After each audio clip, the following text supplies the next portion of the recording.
Hi, I'm Natasha McGowan and this is my media evaluation. The first question is, in what ways does your media product use, develop or challenge forms and conventions of real media products? I made sure that each clip of my video was quick and fast to keep up with the beat of the music and so the audience didn't get bored. I really wanted to make the most of the 3 minutes I had, so I used quite a lot of shots in the editing process, which Carol Vanellis states that most music videos do. Also, my video has a good mixture of the narrative and the performance. The narrative is the basis of the video.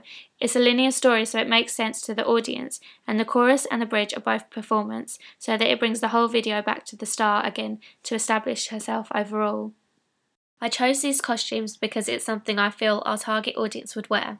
The artist actually wore the middle costume in the narrative with biker boots to suit our interrogation theme. The rock and roll shirt was worn in the bridge to associate the artist with the music. The last costume was something someone would wear to a party, therefore I felt it was suitable for the performance side of the video. I felt it was best to have a range of costumes, as that's a typical convention of most pop music videos, where they change depending on the situation. Each costume involved leggings because I found that this was common in other pop music videos with similar target audiences, such as Selena Gomez and the scene in their music video Falling Down. I used intertextuality of Lady Gaga's famous dress from her telephone video in our video by putting stripes against Jack's white shirt, keeping the interrogation theme but having a direct link to Lady Gaga as she is an inspiring artist of the same mainstream genre. I wore glitter in the performance section of the video as sort of a homage to Kesha because that's the artist we're trying to be like. I haven't got as much as her because I don't want to copy her exactly, but we just wanted to pay respect to her as it's her song. It brings fun to the performance, however I didn't want the artist to wear it in the narrative because it makes the artist seem more relatable as the narrative is supposed to be realistic. In the new chorus we filmed, we put mini crystals on the eyes just to make a bit of a difference. I researched typical conventions of pop album covers, which is on my blog, and this helped create my cover. It's quite conventional as in it uses mainly the face to show the importance of the artist. I noticed that many debut albums have just the face to help establish the artist. The background hasn't got much importance in this cover because it's dark and blurred out. I used girly colours to stand out on the shelf to my target audience, who are 14 to 19-year-olds. I did a questionnaire for my target audience, including 3 other covers, and they stated that this was their favourite, so I chose this as my final piece. The second question is, how effective is the combination of your main product and ancillary texts?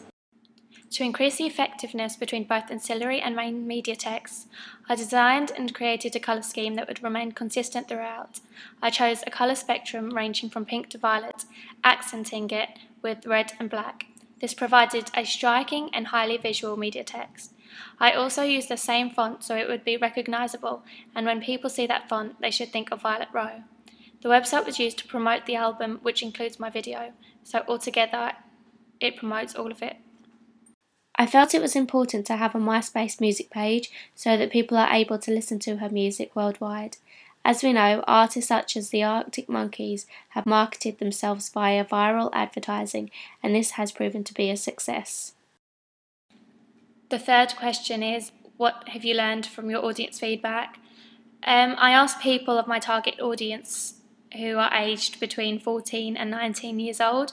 The main negative point was that the lip syncing was obviously out of time, so I adjusted this, and then when later asked, the audience said it was much better.